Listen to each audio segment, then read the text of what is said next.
Hey guys, welcome to ever learning point. आज के मैं इस वीडियो में आपके सीटेट एग्जाम 2020 के लिए बहुत ही इंपॉर्टेंट वीडियो यानी कि ईवीएस मॉक टेस्ट यानी पर्यावरण अध्ययन का मॉक टेस्ट नंबर 3 सॉल्व करेंगे। और आज के इस वीडियो में टोटल 20 क्वेश्चन होंगे और आपको अपना स्कोर इस वीडियो के लास्ट में आपको सभी को बताने होंगे। तो चलिए स्टार्ट करते हैं हमारा आज का ये वीडियो। आज के वीडियो सबसे पहला क्वेश्चन है कि वैकल्पिक ढांचे का क्या अर्थ है। आपके ऑप्शन है विचार जो अवधारणाओं की औपचारिक रूप से स्वीकृत स्पष्टीकरण से अलग है। सेकंड, वर्तमान में वैज्ञानिकों और सामाजिक वैज्ञानिकों द्वारा आयोजित विचार। थर्ड, सभी विचार जो दृढ़ता से बच्चों द्वारा अर्जित किए जाते हैं। या फिर ऑप्शन 4 कि विभिन्न भौतिक घटनाओं का पाठ्य पुस्तक स्पष्टीकरण। तो वैकल्पिक ढांचे का अर्थ क्या होगा, क्या राइट आंसर हो जाता है। सारे ऑप्शंस पढ़ लीजिए, क्वेश्चन एक बार और पढ़ लीजिए। तो यहाँ पर राइट आंसर होता है ऑप्शन फर्स्ट। याद रखिएगा, ऐसे विचार जो अवधारणाओं की जो औपचारिक जो फॉर्मेलिटी उसका फॉर्म होता है उससे स्पष्टीकरण से अलग हो। ठीक है, बढ़ते अगले क्वेश्चन की तरफ। फिर क्वेश्चन नंबर सेकंड कि महिलाएं पुरुषों की तुलना में कमजोर है। यह एक क्या है, वैज्ञानिक तथ्य है, रूढ़िबद्ध धारणा है, अंधविश्वास है या फिर मिथक या मिथ है। क्या राइट आंसर होगा? देखिए, सेकंड का राइट आंसर होगा सेकंड नंबर, यानी ये एक रूढ़िबद्ध धारणा है, जबकि कोई वैज्ञानिक कथन या कुछ ऐसा जरूरी नहीं है। बढ़ते हैं क्वेश्चन नंबर थर्ड की तरफ। देखिए, क्योंकि ये हमारा मॉक टेस्ट है तो इसमें मैं बहुत ज़्यादा एक्सप्लेन आपको नहीं करूँगी, क्योंकि टेस्ट का मतलब ये नहीं होता कि आपको टीचर एक्सप्लेन करे। टेस्ट का मतलब है कि मैं आपको क्वेश्चन बोल के बताऊँगी और आप अपना मैच करिए और जो अपना आंसर अपने मन में रखिए, और जब मैं आपको इसका आंसर बता दूं तो आप उसे काउंट करते जाइए और सभी को स्कोर जरूर बताना, इसका जरूर ध्यान रखिएगा। तो अब क्वेश्चन नंबर थर्ड है कि कहवा एक विशेष प्रकार की चाय या पेय पदार्थ है। ये किस राज्य में लोकप्रिय? कश्मीर, कर्नाटक, आसाम या फिर पश्चिम बंगाल। तो क्या इसका राइट आंसर होगा?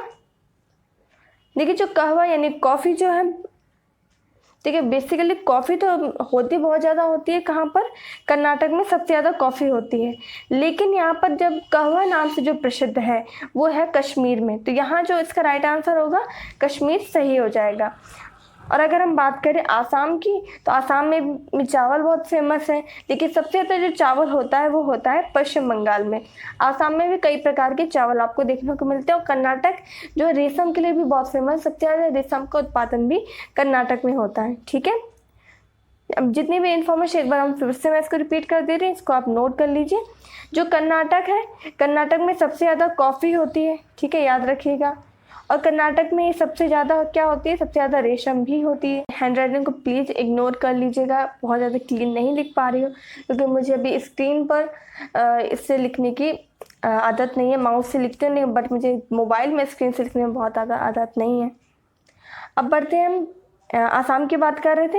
आसाम किसके लिए फेमस है? आसाम में हम कह सकते हैं कि यहाँ पे सबसे ज़्यादा जो दलदली इलाका बहुत ज़्यादा होता है। यहाँ बाँस के बड़े बड़े जो लकड़ियाँ होती हैं, या कह सकते हैं बल्लियाँ जो होती हैं, उन पे घर बनाए जाते हैं 10 से 12 फुट की जिनकी ऊंचाई होती है। और पश्चिम बंगाल की बात करें तो यहाँ पर चावल बहुत ज़्यादा होता है। और दूसरे नंबर पर चावल के उत्पादन में कौन सा है? तो याद रखिएगा उत्तर प्रदेश है। ठीक है, बढ़ते अगले क्वेश्चन की तरफ। अगला क्वेश्चन है कि शकरकंदी जड़ है क्योंकि ये भूरे रंग की होती है, ये जमीन के नीचे उगती है, इसमें रेशे की भांति ढांचा है जो जल तथा खनिज लवण सोख लेता है, या फिर ऑप्शन डी की यह भोजन का भंडारण करती है। शकरकंदी के विषय में चारों पॉइंट एक बार फिर रिपीट करके पढ़ लीजिए और अपना राइट आंसर चूज करिए कि राइट आंसर क्या होगा। आपने इसका राइट आंसर सोच लिया होगा, इसका राइट आंसर क्या होना चाहिए। इसका राइट आंसर होगा ऑप्शन 3। देखिए, जो हमारी शकरकंदी होती है जमीन के नीचे उगती है। ठीक है, इसे जमीन के नीचे उगती है, इस वजह से तो उसे हम जड़ कहते हैं। और दूसरी चीज़ ये है कि ये जो है भोजन का भंडारण करती है। जो शकरकंदी का जो मोटा पार्ट होता है ये इस वजह से हो जाता है क्योंकि बेसिकली देखिए और भी तो जड़ें होती हैं लेकिन वो पतली पतली होती हैं, लेकिन शकरकंदी जड़ जो होती है वो इतनी मोटी कैसे रहती है? क्योंकि क्या होता है, उसका जो भोजन का भंडारण है वो जड़ में ही हो जाता है। यानी कि जो जैसे जो पत्तियां भोजन बनाती है, सभी को पता है पेड़ों में जो भोजन बनाने कार्य करती हैं पत्तियां करती हैं, और फिर जो तना होता है पत्तियों से भोजन को शरीर के पूरे भागों में फैलाने काम करता है। लेकिन क्या करें, अगर वो तना पत्तियों से बनाए हुए पूरे भोजन को ले जाकर जड़ों के पास ले जाए और जड़ ही पूरा खाना खा जाए, तो इससे क्या होगा कि जड़ में जो जड़ की जो डेंसिटी कह सकती है, उसका जो घनत्व बढ़ जाएगा और उसका आयतन बढ़ जाता है। तो इस तरह से शकरकंदी जड़ है और ये भोजन का भंडारण भी करती है। इसी जैसे सलजम हो गया, ये सब जितने भी होती हैं जड़ें जो फूली हुई दिखाई देती है, उसका मतलब होता है वहाँ भोजन का भंडार हो गया। तो इस तरह से ऑप्शन बी एंड डी यानी ऑप्शन थर्ड सही हो जाता है। क्वेश्चन नंबर 5 कि गोलकुंडा किला किसने बनवाया। फिर क्वेश्चन नंबर 5 कि गोलकुंडा किला किसने बनवाया। चालुक्य राजवंश, काकतीय राजवंश, पल्लव राजवंश या फिर चोल राजवंश। क्या राइट आंसर होगा। मैंने आपको एनसीईआरटी की जब नोट्स प्रोवाइड किए थे तब उसमें भी आपको समझाया था, इस बारे में काफ़ी पॉइंट्स इससे रिलेटेड समझाए थे। तो इसका राइट आंसर क्या होगा। इसका राइट आंसर होगा ऑप्शन सेकंड, काकतीय राजवंश जो है गोलकुंडा किले जो है काकतीय राजवंशों ने बनवाया था, इसको याद रखिएगा। और इसके जो किला बनवाया राजा का राजा था, राजा का नाम लिखने को आता है तो याद रखिएगा कुली कुतुब शाह ने। अगर राजवंश का नाम आता है तो काकतीय राजवंश से। और गोलकुंडा किला है किस राज्य में, तो याद रखिएगा कर्नाटक में। ठीक है, बढ़ते अगले क्वेश्चन की तरफ। फिर क्वेश्चन नंबर 6 कि 15 ग्राम पर मिलीलीटर घनत्व और 3 मिलीलीटर आयतन वाले किसी वस्तु का द्रव्यमान क्या होगा। इस क्वेश्चन को आपको सॉल्व करना होगा। जिस स्टूडेंट ने पैडागोगी की जो ईवीएस पैडागोगी की वीडियोस देखे होंगे तो वो इस क्वेश्चन को बहुत आराम से कर लेंगे, क्योंकि ये क्वेश्चन मैं आपको एक बार करा चुकी हूँ और पूरा आपको सॉल्यूशन समझाया था कि कैसे ये होता है, क्या इसका फॉर्मूला होता है। तो अगर आपको नहीं पता मैं फिर से एक बार फॉर्मूला बता देती हूँ। यहाँ फॉर्मूला होता है, याद रखिएगा, नोट कर लीजिए कहीं पर। घनत्व बराबर होता है द्रव्यमान बटे आयतन। ठीक है, घनत्व बराबर क्या होता है, द्रव्यमान बटे आयतन। यहाँ पर घनत्व दिया हुआ है, घनत्व की जगह रखा हमने 15, फिर हमारा द्रव्यमान हमें निकालना है और आयतन हमें दिया हुआ है। द्रव्यमान हमें मान लीजिए निकालना नहीं पता है, आयतन क्या हुआ 3 दिया हुआ है। द्रव्यमान निकालेंगे तो कितना होगा, 15 और 3 का हो जाएगा गुणा, तो फाइनली हमारा 15 गुणे 3 कितना हो जाएगा, आ जाएगा हमारा 45 ग्राम। तो इस तरह से यहाँ राइट आंसर क्या होगा, यहाँ राइट आंसर ऑप्शन 1 सही हो जाएगा, 45 ग्राम। बढ़ते हैं अगले क्वेश्चन की तरफ। अगला क्वेश्चन के भारत में किस क्षेत्र में स्थानांतरित खेती होती है, यह रिवाज है। स्थानांतरित खेती का एक दूसरा नाम होता है, भारत में जो स्थानांतरित खेती हो, देखिए अलग अलग राज्यों में, अलग अलग देशों में जहाँ स्थानांतरित कृषि होती है उसके नाम भी अलग अलग है। भारत में स्थानांतरित कृषि खेती को झूम खेती बोलते हैं। इसके अलावा अलग अलग, जैसे मलेशिया हो गया, श्रीलंका हो गया और इंडोनेशिया हो गया, तो यहाँ पे सबके अलग अलग नाम उन्होंने दिए हुए हैं। तो भारत में जो स्थानांतरित खेती होती है ये उत्तर पूर्वी क्षेत्रों में होती है, यानी कि हमारा मेघालय आ जाता है, नागालैंड आ जाता है, मिजोरम आ जाता है, ये सारे जो इलाके हैं यहाँ पर स्थानांतरित खेती होती है। और मिजोरम से याद आता है कि मिजोरम में चिराव नाच किया जाता है या फिर चिराव डांस फॉर्म होती है। इसको भी याद रखिएगा, आपके एग्जाम में पूछा जा चुका है। लास्ट ईयर जब मैंने एग्जाम दिया था तो मेरे एग्जाम पेपर में ये क्वेश्चन आया था कि चिराव डांस कहाँ होता है, तो याद रखिएगा मिजोरम में। बढ़ते अगले क्वेश्चन की तरफ। अगला क्वेश्चन है कि विष्णु चिंचालकर का संबंध किस राज्य से है। उत्तर प्रदेश, मध्य प्रदेश, आंध्र प्रदेश, महाराष्ट्र। ये मेरा जब मैंने आपको सीटेड क्या जितने वीडियो से प्रोवाइड करना स्टार्ट किए थे तो मेरे नोट्स का सबसे पहला क्वेश्चन जो था यही था, विष्णु चिंचालकर के बारे में। तो यहाँ बोला जा रहा है तो क्या संबंध होगा, विष्णु चिंचालकर किस राज्य के थे वो, मैंने आपको बताया था, उस राज्य के शहर का नाम भी बताया था।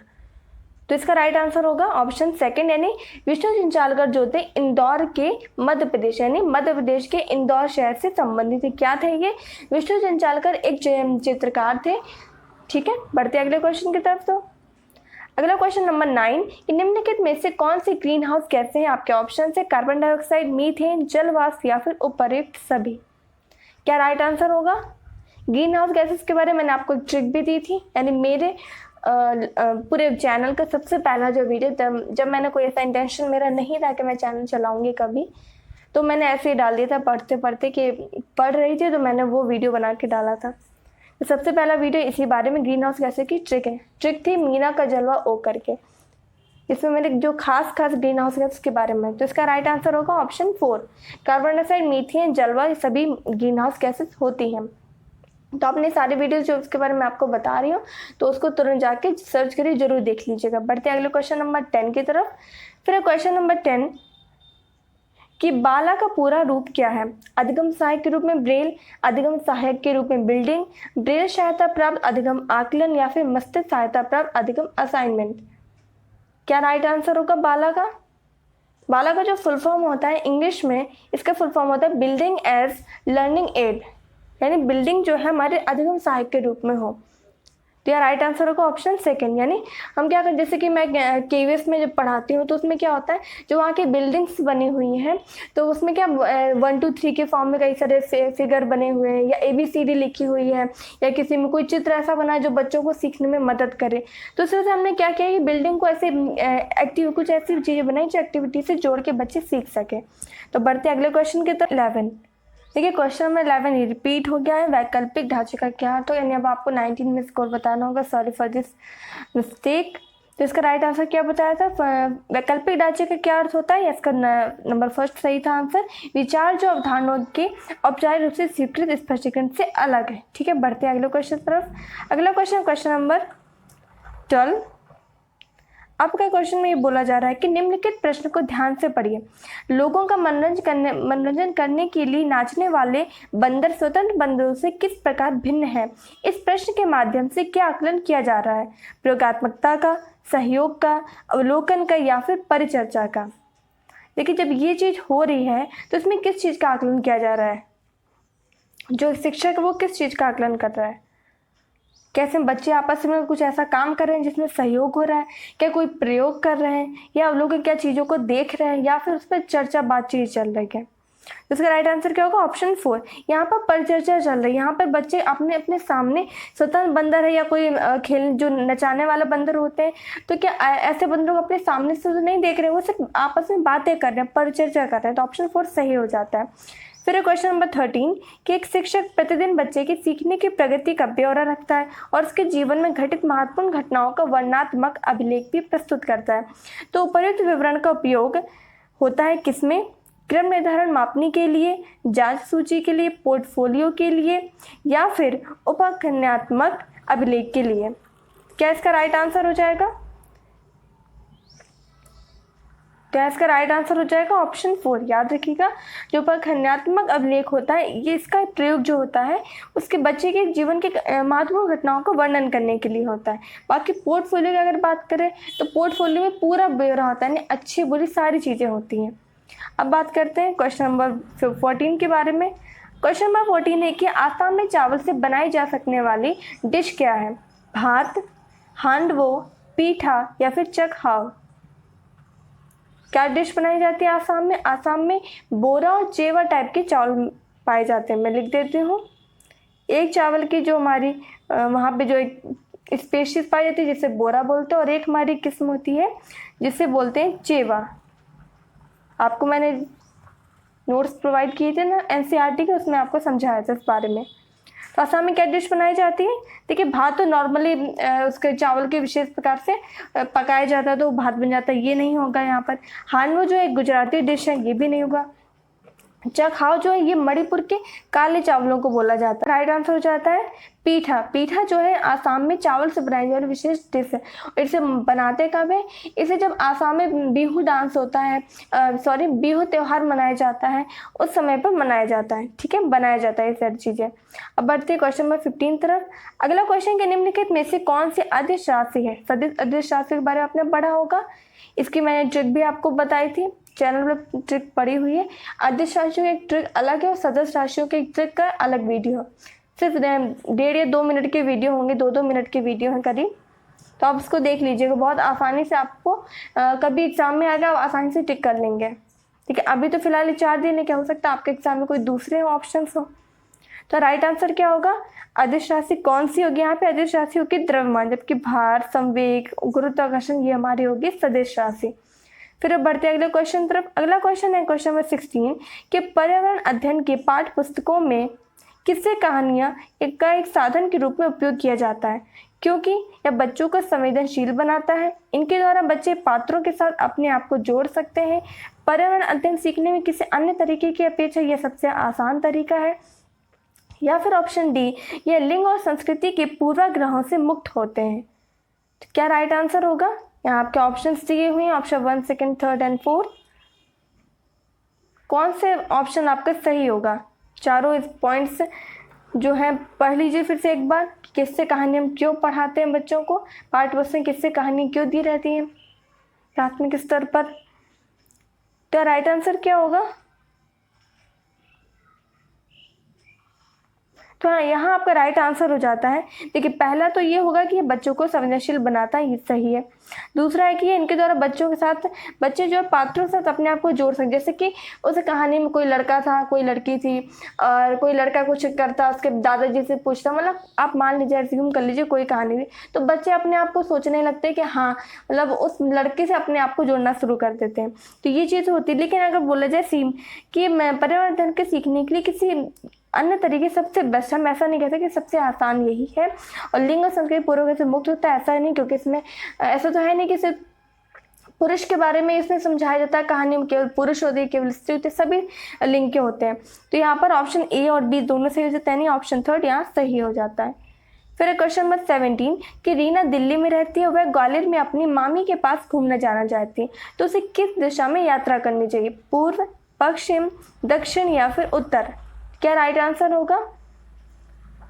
अगर आपने मैप देखा होगा, मैंने आपको बहुत बार इस बारे में बोला था कि आपको मैप देखना है, क्योंकि मैप से क्वेश्चन बहुत आपके सीटेट में आ रहे हैं ईवीएस में। तो यार राइट आंसर हो जाएगा ऑप्शन थर्ड, क्योंकि जो मेरे दिल्ली ये उत्तर में पड़ता है और जब दिल्ली से हम दक्षिण तरफ आएंगे तब हमें एमपी में जाएंगे, एमपी में हमारा ग्वालियर है। फिर क्वेश्चन नंबर 18 की सुनीता विलियम्स के संबंध में निम्नलिखित में से कौन सा कथन सही है। वह भारतीय मूल की दूसरी महिला अंतरिक्ष यात्री है, वह भारतीय मूल की दूसरी अंतरिक्ष यात्री है, वह प्रथम महिला अंतरिक्ष यात्री, या फिर वह भारतीय मूल की प्रथम महिला अंतरिक्ष यात्री है। क्या राइट आंसर होगा।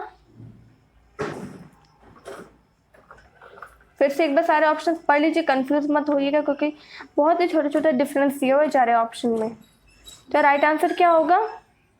देखिए यहाँ राइट आंसर हो जाता है ऑप्शन फर्स्ट, वह भारतीय मूल की दूसरी महिला अंतरिक्ष यात्री। देखिए पहले अंतरिक्ष अगर यात्री बोला जाए तो राकेश शर्मा थे, पहली महिला अंतरिक्ष यात्री बोला जाए तो वो कौन थी, कल्पना चावला थी, जबकि दूसरी महिला जो अंतरिक्ष यात्री वो हमारी सुनीता विलियम्स थी। सुनीता विलियम्स अंतरिक्ष में कब गई थी, 2006 में गई थी, इसे याद रखिएगा, ये आपके एनसीईआरटी में मेंशन है, आपको इसमें मैंने समझाया था। और सुनीता विलियम्स जो है भारत की जो रहने वाली है, मतलब भारतीय मूल की ऐसी महिला, ये भारतीय अंतरिक्ष यात्री जो सबसे ज़्यादा अंतरिक्ष में रही हो तो वो सुनीता विलियम्स ही हैं। ठीक है, बढ़ते अगले क्वेश्चन की तरफ। अगला क्वेश्चन नंबर 19 कि किसी क्षेत्र में गांवों के लोग अपने घर मोटी दीवारों के बनाते हैं और इन दीवारों को मिट्टी से लीपते पोतते भी हैं, तो इन घरों की छतों को कटीली झाड़ियों से बनाते हैं। तो इस क्षेत्र में वर्षा बहुत कम होती है तथा गर्मी भी खूब पड़ती है, तो यह क्षेत्र किस राज्य में होना चाहिए, झारखंड, राजस्थान, उत्तर प्रदेश या बिहार। बहुत आसानी से आपने इस क्वेश्चन का आंसर ढूंढ लिया होगा। इसका राइट आंसर हो जाता है ऑप्शन सेकेंड, राजस्थान ये इलाका होगा। ठीक है, बढ़ते अगले क्वेश्चन तरफ। क्वेश्चन नंबर 20 जो कि आज की वीडियो का लास्ट क्वेश्चन होगा। पादप या पेड़ का उदाहरण जिससे बीज पानी के द्वारा यात्रा करके एक स्थान से दूसरे स्थान तक जाते हैं, गेहूं, खजूर, सेब या फिर नारियल। अगर गेहूं की बात करें तो सबसे ज्यादा गेहूं किस राज्य में होता है, सभी को पता होगा यूपी में होता है, सबसे ज्यादा गन्ना भी यूपी में होता है। खजूर जो होता है सबसे ज्यादा अबू धाबी में होता है, रेतीला एक इलाका है ना अबू धाबी। अबू धाबी की करेंसी क्या है, दिरहम है। देखिए सारे पॉइंट्स आपके एनसीईआरटी मिशन और मैंने आपको एक ही पॉइंट सबको एनसीईआरटी नोट्स में बताया है। अगर आप में से कोई भी अभी तक एनसीईआरटी के नोट्स नहीं देखे क्लास 3rd 4th और 5th क्लास के, तो जरूर देख लीजिएगा। सेब कहाँ भारत में पाए जाते हैं, जम्मू कश्मीर में, और नारियल भारत में सबसे ज़्यादा कहाँ होते हैं, तमिलनाडु में होते हैं। तो राइट आंसर क्या हो जाए यहाँ पे ऑप्शन 4, नारियल के बीज जो होते हैं ये पानी द्वारा एक स्थान से दूसरे स्थान यात्रा करते हैं। सबके यहाँ राइट आंसर सही हो जाता है 20 का 4th। तो इससे हमारे आज के जो क्वेश्चन से कंप्लीट होते हैं। मिलते हैं नेक्स्ट वीडियो में, और आपका जो स्कोर था मुझे कमेंट करके जरूर बताइएगा। आज का वीडियो कैसा लगा ये भी जरूर बताइएगा। अगर आप चैनल पे नए हैं तो चैनल को सब्सक्राइब कर दिए, दोस्तों शेयर जरूर कर दीजिएगा, और अपना ख्याल रखिए। मिलते हैं नेक्स्ट वीडियो में। Thank you so much.